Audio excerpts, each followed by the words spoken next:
بسم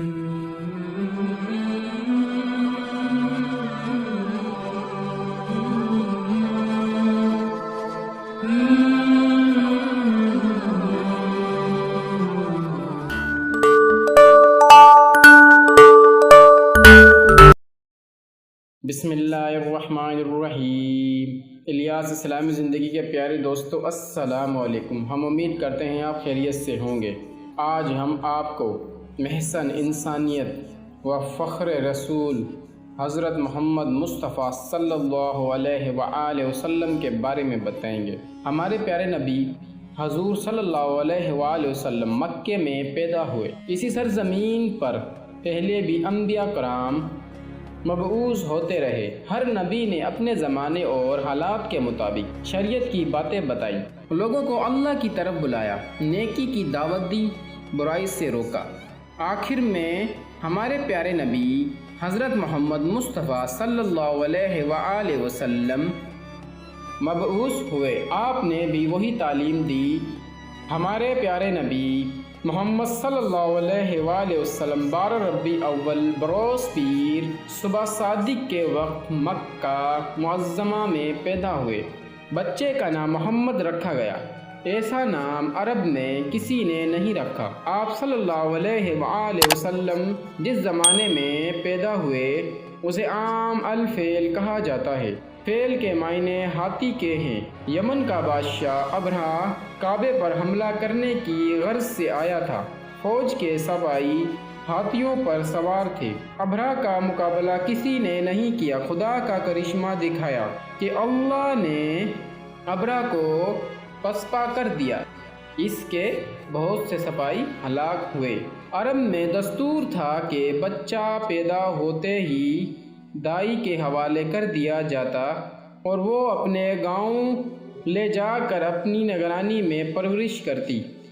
بچہ کھلی ہواؤں میں پرورش پاتا، تندرست و توانائی رہتا، صاف ستھرا لباس، صاف ستھری زبان سیکھا، زبان میں صفاحت و بلاغت ہوتی۔ چنانچہ اسی روایتی دستور کے مطابق آپ صلی اللہ علیہ وآلہ وسلم کو حلیمہ سعدیہ کے حوالے کیا گیا۔ جب آپ صلی اللہ علیہ وسلم کی عمر 6 سال کی ہوئی تو حلیمہ سعدیہ آپ صلی اللہ علیہ وسلم کو حضرت آمنہ کے پاس لے آئی۔ کچھ عرصے بعد حضرت آمنہ کا انتقال ہو گیا۔ ماں کی شفقت سے محروم ہونے کے بعد آپ صلی اللہ علیہ وسلم کے دادا عبد المطلب نے پرورش کرنے کی ذمہ داری سنبھال لی۔ عبد المطلب آپ صلی اللہ علیہ وسلم کو پیار و محبت کے ساتھ پرورش کرتے رہے۔ 2 سال کے بعد ان کی وفات ہو گئی تو آپ صلی اللہ علیہ وسلم کے چاچا ابو طالب نے آپ صلی اللہ علیہ وسلم کو لے لیا۔ ہر طرح سے آپ صلی اللہ علیہ وسلم کا خیال رکھا اور آپ صلی اللہ علیہ وسلم کی نگرانی کرتے رہے۔ جب آپ صلی اللہ علیہ وآلہ وسلم کچھ سمجھدار ہوئے تو تجارتی سفر میں ابو طالب کے ساتھ جاتے تھے۔ آپ صلی اللہ علیہ وسلم بکریاں بھی چراتے تھے، اپنے چاچا کے گالوں کی رکھوالی بھی کرتے اور چرانے کے لیے جنگل لے جاتے۔ آپ صلی اللہ علیہ وسلم نے اپنے چاچا ابو طالب کے ہمراہ کئی تجارتی سفر کیے، خرید و فروخت کے طریقے سیکھے۔ سفر کے دوران بہت سے لوگوں سے ملاقات ہوئی، ان سے بات چیت کرنے کا موقع ملا۔ آپ صلی اللہ علیہ وسلم اکثر ملک شام جایا کرتے تھے۔ مکہ میں ایک خاتون رہتی تھی، نام ختیجہ تھا۔ عورت تو تھی لیکن باصلاحیت تھی۔ وہ بہت تجارت کرتی تھی اور اپنا مال ملک شام بھیجتی تھی۔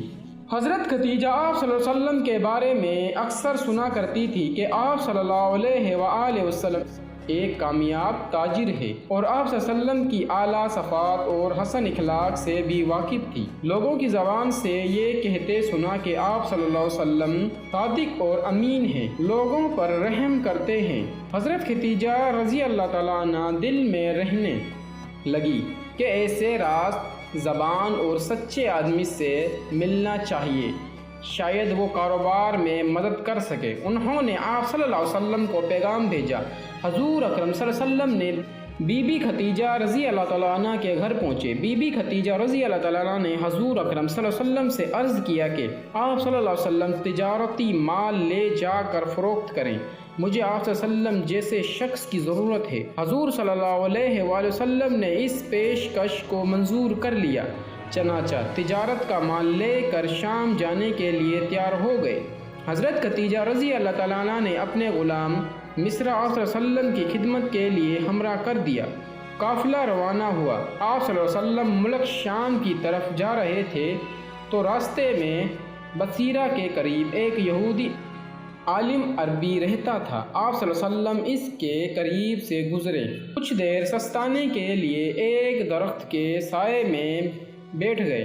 ربی نے آپ صلی اللہ علیہ وسلم کو خوب غور سے دیکھنا شروع کیا اور مصرع کو اشارے سے اپنے پاس بلا کر پوچھا، یہ تمہارے ساتھ کون ہے؟ اس نے کہا، اس شخص کا تعلق قبیلے قریش سے ہے۔ ربی نے کہا، خدا کی قسم اس درخت کے سائے تلے سوائے نبی کے کوئی نہیں بیٹھتا، کاش میں اس وقت تک زندہ رہتا جب اس شخص کو نبوت ملتی۔ شام کی سفر سے واپس لوٹے، مال فروخت کرنے کے بعد جو رقم حاصل کی آپ صلی اللہ علیہ وآلہ وسلم نے حضرت خدیجہ رضی اللہ تعالیٰ عنہ کے حوالے کی۔ حضرت خدیجہ نے مصرع سے سفر میں پیش آنے والے حالات دریافت کیے اور آپ صلی اللہ علیہ وسلم کے بارے میں بھی پوچھا۔ مصرع نے سفر کے دوران ان پیش آنے والی واقعات اور آپ صلی اللہ علیہ وآلہ وسلم کے صلح قرار کے بارے میں سب کچھ تفصیل سے بتایا۔ مصرع نے جو باتیں بتائی اس سے آپ رضی اللہ تعالیٰ عنہ بہت متاثر ہوئی اور حضور صلی اللہ علیہ وسلم کی زوجیت میں آنے کے لیے آپ صلی اللہ علیہ وسلم سے نکاح کی درخواست کی۔ آن حضرت صلی اللہ علیہ وآلہ وسلم نے پیشکش منظور کر لی۔ آپ صلی اللہ علیہ وسلم کی عمر 25 سال تھی اور خدیجہ کی عمر 40 سال تھی۔ 15 سال کا فرق تھا۔ نکاح ہو گیا۔ تقریب میں حضرت حمزہ رضی اللہ تعالیٰ عنہ، ابو طالب، حضرت ابو بکر صدیق رضی اللہ تعالیٰ عنہ اور برادران قریش شریک ہوئے۔ حضور صلی اللہ علیہ وسلم نے مہر میں 20 اونٹ دیے۔ شادی کے بعد حضور اکرم صلی اللہ علیہ وآلہ وسلم کی حالات بہتر ہو گئے۔ آپ صلی اللہ علیہ وآلہ وسلم غریبوں کا خیال رکھتے تھے، بے کسوں کی مدد فرماتے تھے، مصیبت زدہ لوگوں کے کام کرتے تھے۔ قریش آپ صلی اللہ علیہ وسلم کی سچائی اور حسن اخلاق کے قابل ہو گئے۔ ہر شخص آپ صلی اللہ علیہ وسلم کی تعریف کرتے تھے۔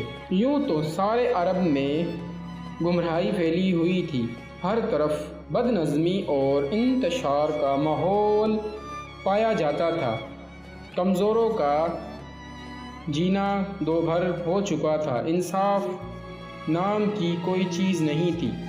مکے کے حدود میں بھی کچھ ایسے قسم کے حالات پائی جاتی تھی، باہر سے کوئی تاجر مال لے کر آتا تو لوٹ لیا جاتا، یا مال خرید کر رقم نہیں دیتا، کوئی کسی کا حق دبا بیٹھتا۔ سرکار دو عالم صلی اللہ علیہ وسلم کو ان خرابیوں کے باعث بہت دکھ پہنچتا تھا۔ مکے کے سنجیدہ اور انصاف پسند لوگوں نے الفضول کے نام سے ایک انجمن کی بنیاد رکھی، جس کا مقصد یہ تھا کہ ہر اس مظلوم کی حمایت کی جائے جو شہر مکے کی حدود میں پایا جائے، خواہ وہ وہاں کا باشندہ ہو یا اجنبی۔ رسول اللہ صلی اللہ علیہ وسلم نے اس عمل کو بہت پسند فرمایا۔ خانہ کعبہ کی ازسر نو تعمیر۔ یہ تو سب ہی جانتے ہیں کہ آج سے 4000 سال پہلے حضرت ابراہیم علیہ السلام نے خانہ کعبہ کی بنیاد رکھی۔ تعمیر میں حضرت اسماعیل علیہ السلام نے بھی حصہ لیا۔ خانہ کعبہ میں جس حالات میں آج نظر آ رہا ہے، پائیداری اور خوبصورتی کے اعتبار سے قدیم کعبہ سے بہت فرق ہے۔ صدیاں گزر گئے، آج بھی اللہ کا یہ گھر قائم ہے۔ کبھی ایسا بھی ہوتا تھا کہ خراب موسمی حالات اور بارشوں کی وجہ سے عمارت بوسیدہ ہو جاتی تھی تو مرمت کرنے کی ضرورت پیش آتی تھی۔ جب سرکار دو عالم کی عمر مبارک 35 سال تھی تو ایک مرتبہ ضرورت پیش آئی تو تعمیر کا کام شروع ہوا۔ کام تو مکمل ہو چکا، صرف سنگ اسود رکھنے کی باری آئی۔ سنگ اسود رکھنا ہر شخص کے لیے ایک اعلیٰ اعزاز تھا۔ سرداروں میں سے ہر شخص یہ چاہتا تھا کہ یہ سعادت اس کے حصے میں آئے۔ اس کے لیے لڑائی جھگڑے کی نوبت آ چکی تھی۔ بعد میں اتفاق رائے سے یہ بات منظور ہوئی کہ اگلے روز صبح سویرے سب سے پہلے جو شخص صحن کعبے میں داخل ہوگا وہ جو فیصلہ کرے گا ہم مان لیں گے۔ دوسرے صبح سرکار دو عالم کو صحن کعبے کی طرف آتے ہوئے دیکھ کر سب نے ایک آواز ہو کر کہا، صادق آ گئے، امین آ گئے۔ سرکار دو عالم نے فیصلہ کرنے کا اختیار آپ صلی اللہ علیہ وسلم کو دیا۔ آپ صلی اللہ علیہ وسلم ثالث مقرر ہوئے۔ آپ صلی اللہ علیہ وسلم نے ایک چادر منگوائی۔ درمیان میں آپ صلی اللہ علیہ وسلم نے اپنے مبارک ہاتھوں سے سنگ اسود رکھا اور اس کے کونے سرداروں سے پکڑوا کر حجر اسود کو خانہ کعبے تک لے گئے، اس کی جگہ پر رکھ دیا۔ آپ صلی اللہ علیہ وسلم کے اس منصفانہ فیصلے کی سب نے تعریف کی۔ رسول اللہ صلی اللہ علیہ وسلم کا ہر لمحہ اور ہر وقت عبادت الہی میں گزرتا تھا۔ آپ صلی اللہ علیہ وسلم ہر کام اللہ کی مرضی کے مطابق نہیں کرتے تھے۔ ایک مرتبہ کسی صحابہ نے حضرت عائشہ رضی اللہ تعالیٰ عنہ سے دریافت کیا کہ آن حضور صلی اللہ علیہ وآلہ وسلم کے بارے میں کچھ فرمائے۔ حضرت عائشہ رضی اللہ تعالیٰ نے فرمایا، آپ صلی اللہ علیہ وسلم کی زبان پر ہر لمحہ اللہ کا ذکر رہتا تھا۔ مکہ معظمہ میں 3 سال میل کے فاصلے پر ایک پہاڑ ہے، یہاں ایک غار ہے۔ یہ جگہ بالکل سنسان ہے۔ یہ غارہ ہیرا کے نام سے مشہور ہے۔ اللہ کے رسول صلی اللہ علیہ وسلم کئی دن تک اس غار میں گزارتے، اللہ کا ذکر کرتے اور عبادت میں مصروف رہتے۔ آپ صلی اللہ علیہ وسلم ذکر الہی میں مشغول تھے کہ اچانک ایک نورانی جسم نمودار ہوا۔ یہ جبرائیل علیہ السلام تھے۔ فرشتے نے کہا، پڑھ۔ آپ صلی اللہ علیہ وسلم نے فرشتے نے کہا، پڑھ۔ آپ صلی اللہ علیہ وسلم نے کوئی خیال نہیں کیا۔ ایسا معلوم ہوتا تھا کہ کوئی آپ صلی اللہ علیہ وسلم کو پوری قوت سے دبا رہا ہے۔ پھر آواز آئی، پڑھ۔ آپ صلی اللہ علیہ وسلم نے فرمایا، میں کیا پڑھوں؟ جواب ملا، پڑھ اپنے رب کے نام سے جس نے کائنات کو پیدا کیا اور انسان کو خون کے لوتھڑے سے پیدا کیا۔ بڑا کریم ہے جس نے قلم کے ذریعے تعلیم دی، انسان کو وہ علم دیا جو وہ نہیں جانتا تھا۔ یہ پہلے وحی تھی جو آپ پر نازل ہوئی۔ آپ صلی اللہ علیہ وسلم منصب رسالت پر فائز ہوئے۔ اللہ کے رسول گھر تشریف لائے۔